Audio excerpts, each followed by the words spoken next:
إن الحمد لله نحمده ونستعينه ونستغفره ونعوذ بالله من شرور أنفسنا ومن سيئات أعمالنا. من يهده الله فلا مضل له ومن يضلل فلا هادي له، وأشهد أن لا إله إلا الله وحده لا شريك له، وأشهد أن محمدا عبده ورسوله صلى الله عليه وعلى آله وسلم. يا أيها الذين آمنوا اتقوا الله حق تقاته ولا تموتن إلا وأنتم مسلمون. يا أيها الناس اتقوا ربكم الذي خلقكم من نفس واحدة وخلق منها زوجها وبث منهما رجالا كثيرا ونساء، واتقوا الله الذي تساءلون به والأرحام إن الله كان عليكم رقيبا. يا أيها الذين آمنوا اتقوا الله وقولوا قولا سديدا يصلح لكم أعمالكم ويغفر لكم ذنوبكم، ومن يطع الله ورسوله فقد فاز فوزا عظيما. أما بعد، فإن أصدق الحديث كتاب الله، وخير الهدي هدي محمد صلى الله عليه وعلى آله وسلم، وشر الأمور محدثاتها، فإن كل محدثة بدعة وكل بدعة ضلالة وكل ضلالة في النار. Ibadallah, di antara janji Allah Azza wa Jalla yang pasti terjadi, dan di antara tanda luasnya rahmat dan karunia Allah Azza wa Jalla atas hambanya, bahwasanya Allah mengampuni seluruh dosa tatkala seorang hamba mengedepankan istighfar dan taubat. Allah Azza wa Jalla berfirman, "Qul ya ibadiyalladzina asrafu ala anfusihim la taqnatu min rahmatillah Inna Allah yaghfiru dzunuba jami'a innahu huwal ghafurur rahim." Allah Azza wa Jalla mengatakan kepada nabinya, katakan bagi mereka yang telah melampaui batas dan berlebihan dalam kemaksiatan, musrifun, telah berlebihan dalam kemaksiatan, katakan bagi mereka, janganlah berputus asa dari rahmat Allah. Sesungguhnya Allah mengampuni seluruh dosa. Sesungguhnya Allah adalah suatu zat yang maha mengampuni dan maha menyayangi. Dan Allah Azza wa Jalla mengatakan, innallaha la yaghfiru an yushraka bih wa yaghfiru ma duna dzalika liman yasha. Sesungguhnya Allah enggak mengampuni dosa syirik dan mengampuni selain dari dosa syirik.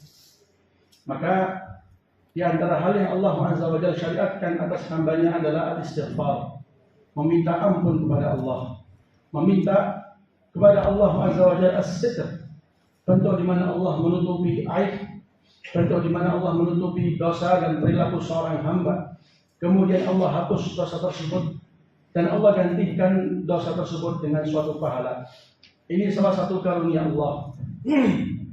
Ibadallah, yang namanya istighfar, ibadat istighfar, itu salah satu kebiasaan para nabi, salah satu kebiasaan para wali, di mana Allah menceritakan di Al-Quran Al-Karim bagaimana sikap para nabi tatkala mereka meminta ampun kepada Allah. Lihat Nabi kita Adam alaihi salam tatkala melanggar apa yang Allah Azza wa Jalla larang dengan memakan suatu buah, suatu hal yang Allah Azza wa Jalla haramkan dan telah Allah peringatkan, di mana itu adalah jalan dari jalan-jalan syaitan untuk mengeluarkan Adam dari jannah. Kemudian Adam mengatakan bersama istrinya, Qala Rabbana zalamna anfusana wa illam taghfir lana wa tarhamna lanakunanna minal khasirin. Mereka meminta ampun kepada Allah Azza wa Jalla. Demikian juga Nuh alaihi salam tatkala memintakan ampunan dan syafaat untuk anaknya yang telah Allah vonis bahwasanya innahu waladun ghairu shalih, itu bukanlah anak yang baik. Maka Nuh meminta ampun kepada Allah, wa illam taghfirli wa tarhamni akum minal khasirin. Kalau engkau tidak mengampuniku, tidak menyayangiku, maka saya akan menjadi orang-orang yang merugi.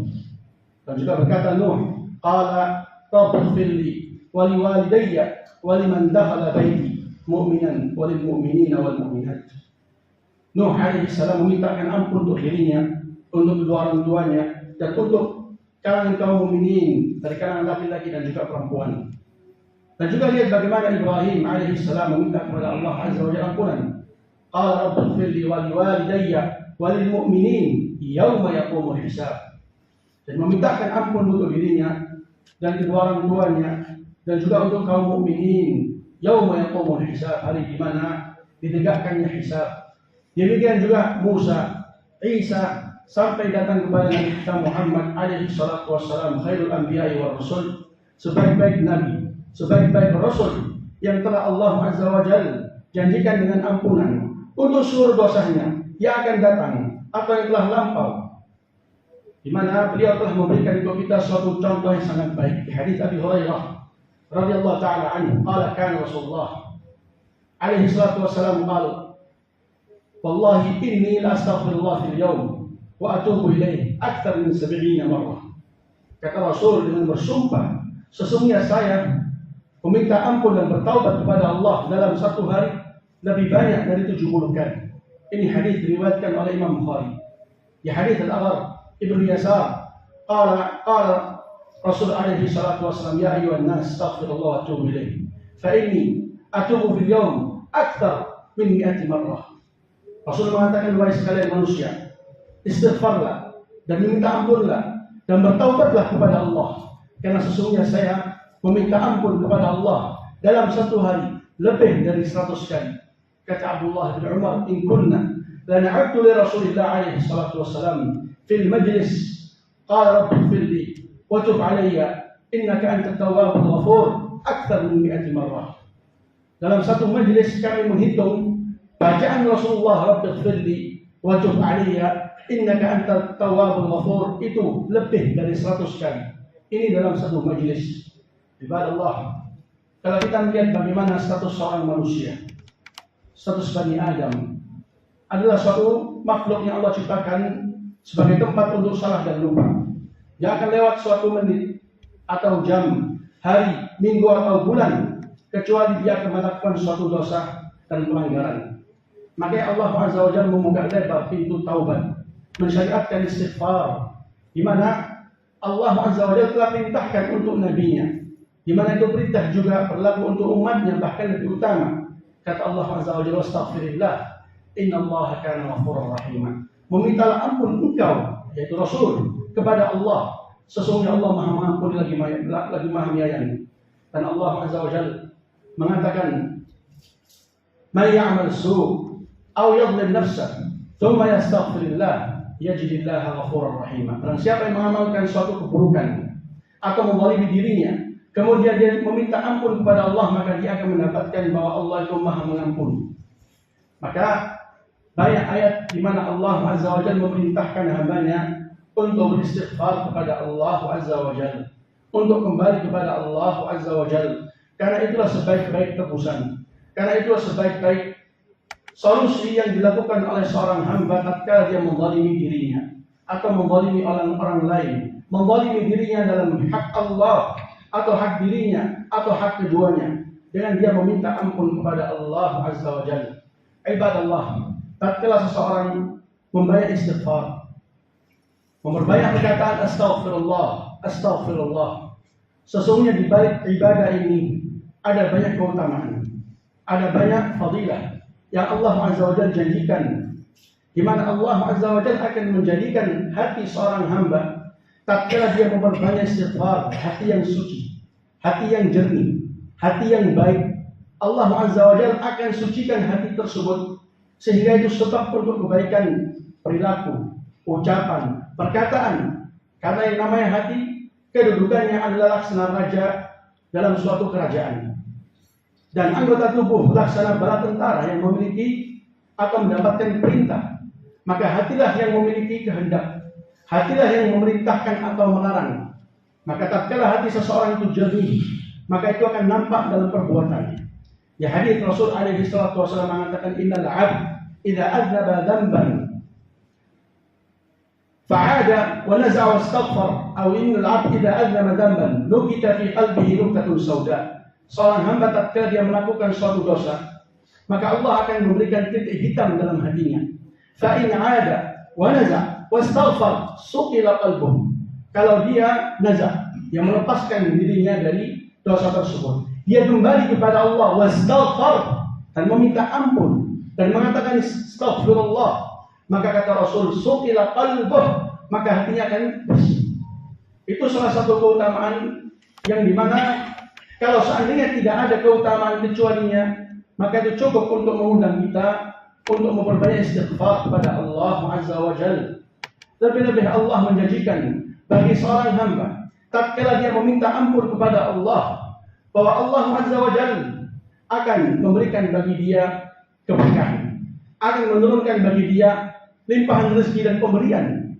Banyak ayat yang di mana Allah Azza wa Jalla sebutkan tentang janji-janji yang disebutkan oleh para nabi untuk kaum-kaum mereka tatkala mereka mau beriman, tatkala mereka mau untuk istighfar, maka Allah menjanjikan bagi mereka banyak pemberian, menjanjikan bagi mereka banyak keberkahan.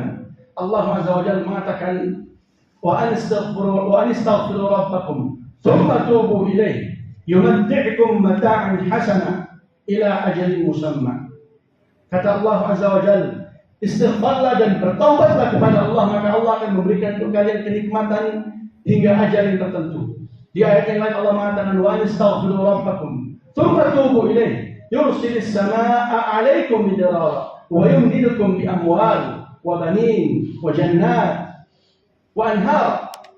Di sini Allah Azza wa Jalla menjanjikan bagi mereka yang mau istighfar dengan Allah turunkan hujan yang sangat deras. Ini adalah rahmat, ini adalah suatu pemberian, dan Allah Azza wa Jalla akan memperbanyakkan bagi mereka anak dan juga harta, dan Allah Azza wa Jalla akan mengadakan bagi mereka kebun-kebun dan juga sungai-sungai. Di ayat yang lain Allah mengatakan, yursilis samaa'a 'alaikum midrara wa yazidkum quwwatan ila quwwatikum. Maka Allah akan memberikan bagi orang yang banyak istighfar kepada Allah suatu kekuatan. Maka ini keutamaan yang sangat banyak yang Allah Azza wa Jalla janjikan bagi seorang hamba tatkala dia istighfar, tatkala dia meminta ampun kepada Allah. Di samping itu, Allah Azza wa Jalla akan menjauhkan seorang hamba dari neraka tatkala dia banyak meminta ampun, banyak melakukan ibadah istighfar, banyak mengatakan astaghfirullah. Maka Allah Azza wa Jalla akan jauhkan dia dari api neraka.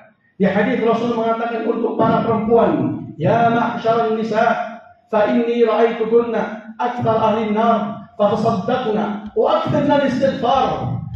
Rasul alaihi wasallam mengatakan, wahai sekalian manusia, sesungguhnya saya melihat kalian adalah termasuk penduduk neraka yang terbanyak, maka perbanyaklah sedekah, perbanyaklah istighfar. Di sini Rasul alaihi wasallam memberikan bagi mereka jalan keluar, yaitu dengan memperbanyak istighfar. Mengingat kata Rasul, mereka termasuk orang yang paling banyak yang berada di neraka. Aisyah radhiyallahu taala anha pernah menanyakan kepada Rasul tentang keadaan Abdullah ibnu Jud'an, seorang jahiliyah yang hidup di zaman jahiliyah, yang dimana beliau gemar bersedekah, beliau gemar berinfak, dan juga dia gemar untuk menjalin silaturahmi. Itu semua ditanyakan oleh Aisyah, apakah hal itu semua bermanfaat bagi Abdullah ibnu Jud'an? Apakah bermanfaat untuk menyelamatkan dia dari api neraka karena dia mati di atas kekufuran? Maka Rasulullah mengatakan, la, innahu lam yaqul yauman rabbighfir li khati'ati yaumaddin. Kata Rasulullah, itu gak bermanfaat sama sekali bagi Abdullah ibnu Jud'an, karena dia gak pernah satu hari pun mengatakan, wahai Allah, ampunilah dosaku hari di mana engkau menegakkan hari balasan. Rabbighfir li khati'ati, gak pernah diucapkan oleh Abdullah ibnu Jud'an. Maka itu salah satu sebab di mana dia masuk neraka dan tidak terselamatkan darinya. Dan juga di antara keutamaan yang sangat baik yang didapatkan dari ibadah istighfar, bahwa Allah Azza wa Jalla akan mengangkat suatu bala, di mana ibadah tersebut suatu sebab untuk menolak bala. Lihat Allah Azza wa Jalla mengatakan, tatkala mereka orang-orang kufar Quraisy menantang Allah Azza wa Jalla, Allahumma in kana hadha huwa al-haqq min 'indik fa'amtir 'alaina hijaratan minas sama' aw i'tina bi'adzabin alim. Mereka mengatakan kepada Allah, wahai Allah, kalau seandainya apa yang didatangkan oleh Muhammad itu kebenaran, maka hujanilah kami dengan batu, atau datangkanlah kepada kami adab yang pedih. Maka Allah mengatakan, wa ma kana Allahu yu'adzibahum wa anta fihim, wa ma kana Allahu mu'adzibahum wa hum yastaghfirun. Janganlah Allah akan mengadab mereka dalam keadaan engkau berada di antara mereka. Rasulullah ada di antara kuffar Quraisy, maka tidak akan mungkin Allah menghujani mereka batu. Tidak akan mungkin Allah Azza wa Jalla mengadab kepada mereka dalam keadaan mereka meminta ampun. Disebutkan oleh Ibn Abbas bahwasanya mereka memiliki dua keamanan. Keamanan yang pertama adanya Nabi. Keamanan yang kedua mereka memiliki ibadah istighfar. Di samping mereka syirik, di samping mereka menyekutukan Allah Azza wa Jalla, tapi mereka ada ucapan dan lafaz atau ibadah istighfar. Dengannya mereka memiliki dua keamanan. Allah Azza wa Jalla menolak bala. Allah Azza wa Jalla menjaga mereka dari azab karena istighfar tadi itu. Ma nazala al-bala'u illa bidam wa ma rufi'a illa bistighfar. Kata Ali bin Abi Thalib, kalau turun suatu bala kecuali karena dosa, tidak akan diangkat kecuali dengan istighfar. Ibadah Allah, di antara fadilah dari istighfar, seorang hamba akan diangkat derajatnya kelak di hari kiamat. Ya hadits innal 'abd la turfa' darajatuhu yawm al-qiyamah fil jannah. Faqala ya Rabb anna li hadha? Qala bistighfar waladika lak. Kata Rasul alaihi salatu wasallam, sesungguhnya seorang hamba akan diangkat derajatnya kelak di hari kiamat di surga. Kemudian hamba tersebut mengatakan, wahai Allah, dari mana hal ini? Diangkatnya derajatnya karena dia mengenal dan tahu bagaimana kadar dan ketinggian amalnya. Akan tetapi tetap diangkat derajatnya dan menanyakan dari mana ini? Sebabnya apa? Maka Allah Azza wa Jalla mengatakan ini disebabkan istighfarnya anakmu untukmu. Sekedar orang memintakan ampun untuk orang lain, itu menyebabkan istighfar tersebut mengangkat derajatnya. Maka bagaimana tatkala seorang hamba meminta ampun langsung kepada Allah? Bagaimana apabila istighfar tersebut dia tegakkan untuk dirinya sendiri? Maka di hadis ini ada suatu pelajaran yang sangat baik, di mana seorang hamba diperintahkan dan terus didorong mampu untuk mendidik anak-anaknya, sehingga mampu mencetak suatu generasi yang baik, yang menjadi tabungan bagi dia selepas kematian. Kata Rasul alaihi salatu wasallam, bila mata al-insan inqata 'amaluhu illa min thalath. Kalau seorang manusia itu meninggal maka terputuslah amalannya kecuali dari tiga: sadaqatin jariyah, aw ilmin yuntafa'u bih, aw waladin salihin yad'u lahu. Di antaranya adalah seorang anak yang saleh karena didikan orang tersebut, didikan anaknya, maka dia mendoakan untuk bapaknya. Maka doa itu salah satu sebab di mana hamba tersebut, ayah tersebut mendapatkan balasan dari Allah dengan diangkatnya derajat. Ibadallah, di antara fadilah yang akan didapatkan oleh seseorang tatkala dia istighfar dan meminta ampun kepada Allah, Allah Azza wa Jalla akan menjanjikan bagi dia surga. Di ayat walladzina idza fa'alu fahishatan aw zalamu anfusahum dzakarullah wastaghfaru lidzunubihim wa man yaghfiru dzunuba illa Allah wa lam yusirru ala ma fa'alu wa hum ya'lamun. Di ayat ini Allah Azza wa Jalla menjanjikan surga bagi orang yang telah melakukan kekejian, kemudian dia mengingat Allah, kemudian dia kembali kepada Allah, kemudian dia meminta ampun kepada Allah dengan syarat walam yusirru ala ma fa'alu. Mereka tidak lanjut, tidak terus menerus dalam melakukan kekejian tersebut. Maka Allah menjanjikan bagi mereka ulaika lahum jannatun tajri min tahtiha al-anhar khalidina fiha wa ni'ma ajrul 'amilin. Allah balas bagi dia adalah suatu surga. Dikarenakan tadi itu kembalinya, istighfarnya, taubatnya. Dan kata Imam Al-Qurtubi tatkala mengomentari ayat ini, di ayat ini ada suatu catatan yang sangat penting bagi orang yang mengatakan istighfar. Harus ada di sana itu kecocokan antara ucapan dengan hati, antara ucapan dengan perbuatan. Maka termasuk istihza, kata Imam Al-Qurtubi, termasuk mengolok-olok, termasuk suatu bentuk orang itu bermain-main tatkala dia mengatakan istighfar, akan tetapi tidak ada kecocokan dengan perbuatan, tidak ada kecocokan dengan hati. Maka hendaklah seseorang tatkala meminta kepada Allah istighfar, meminta ampun, meminta kepada Allah Azza wa Jalla suatu bentuk Allah memaafkan, maka hendaklah ada di sana kecocokan, suatu kejujuran antara lisan dengan hati, lisan dengan perbuatan. Alhamdulillahirabbil alamin.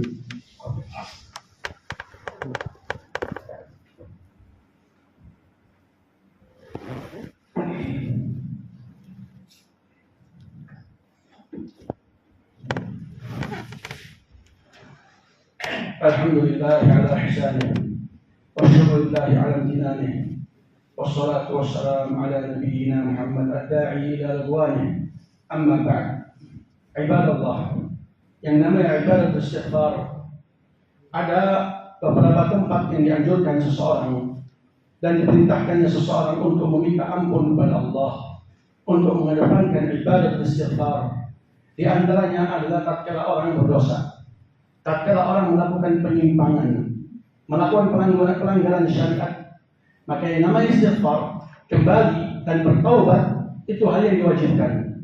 Dan juga tatkala seseorang menyudahi suatu majlis yang terkadang didapatkan dalamnya itu suatu lafaz, suatu bentuk orang mengangkat suara, ucapan yang tidak baik, atau bahkan suatu dosa, maka dianjurkan untuk seseorang sebelum dia bangkit dari suatu majlis meminta ampun kepada Allah dengan dia mengatakan subhanakallahumma rabbana wa bihamdik asyhadu an la ilaha illa anta astaghfiruka wa atubu ilaik.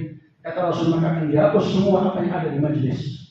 Dan juga di antara tempat di mana seseorang dianjurkan untuk istighfar, tatkala dia sedang rukuk, tatkala dia sedang sujud. Di hadis Rasul alaihi salatu wasallam, sebelum beliau dijemput oleh ajalnya, bacaan yang paling banyak beliau baca tatkala rukuk dan tatkala sujud adalah subhanakallahumma rabbana wa bihamdik Allahumma ighfir. Bacaan istighfar, bentuk permintaan kepada Allah suatu ampunan.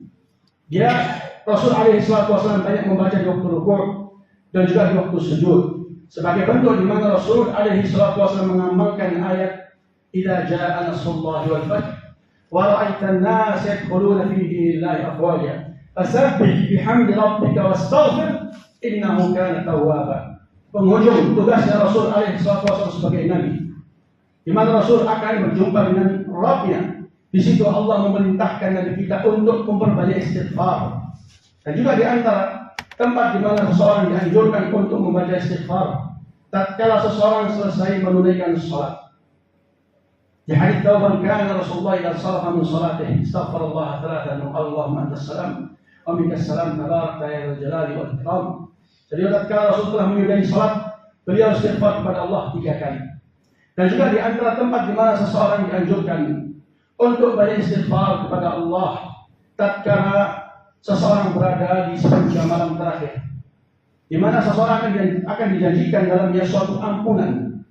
Kata Rasul alaihi salatu wasallam, di setiap malam, di sepertiga akhir malam, Allah azza wa jalla turun dan mengatakan, man yas'alni fa'atiyalah wa man yastaghfirni fa'aghfiralah, man yad'uni fa'astajib lah, wa man yas'alni fa'atiyah, wa man yastaghfir li fa'aghfiralah.